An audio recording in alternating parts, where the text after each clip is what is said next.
Quando eu defini a filosofia, já anos atrás, como unidade do conhecimento na unidade da consciência e vice-versa, então está subentendido nesta definição que o exercício da filosofia depende menos da aquisição de uma cultura filosófica, tá certo, do que da aquisição de uma espécie de força, de uma espécie de poder que o indivíduo tem de perseverar em si mesmo, de perseverar nesse momento a que se refere o Louis Lavelle e de encarar tudo com a máxima seriedade, tá certo, em face daquilo que é mais permanente e, em última instância, decisivo.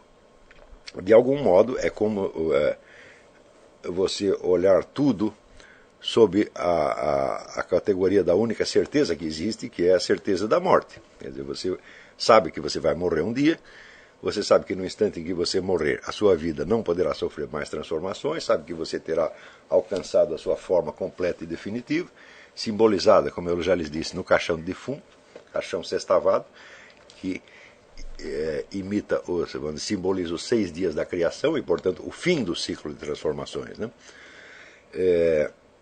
Então você olhará a vida sob o aspecto dessa forma final que você terá adquirido no instante da morte.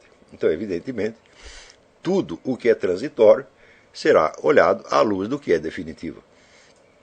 Sem isto, toda a pretensão de conhecimento, de moralidade, de conduta certa, etc., é tudo ilusão, é tudo imitação, é tudo frescura, é certo? É tudo uma futilidade imensa.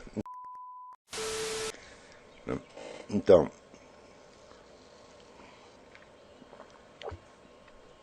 uma verdadeira seriedade e sinceridade só é possível nesse nível, porque o resto é tudo futilidade. O resto, quando você está agindo não à luz e sob a inspiração deste conhecimento, dessa recordação, mas está agindo em função de expectativas do momento, essas expectativas são o quê? São a opinião dos outros, são, vamos dizer, os seus próprios desejos, ilusões, etc., etc. É a pressão, peer pressure, como eles chamam aqui, a pressão dos colegas, tá certo? É a pressão da família, é a pressão do emprego, é a pressão do patrão, é qualquer porcaria externa, perfeitamente transitória, tá certo?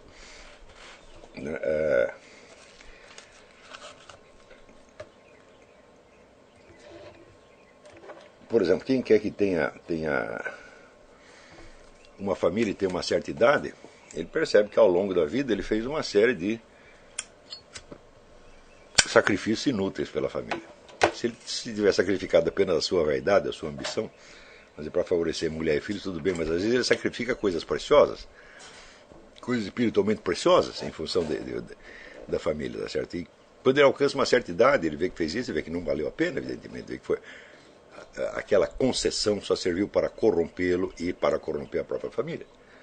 Tá certo? Então, tudo o que nós estudarmos em filosofia será apenas futilidade, leviandade, frescura, se não for feito com este espírito. Qualquer coisa que você leia ou medite sobre filosofia tem que ser feita assim, vamos dizer, com a imagem da morte na sua frente. Ortega y Gasset falava das ideias dos náufragos. Ele dizia que só valem aquelas ideias que ainda têm alguma importância para os náufragos. Na hora que o sujeito está se afogando e que ele se agarra a uma tábua para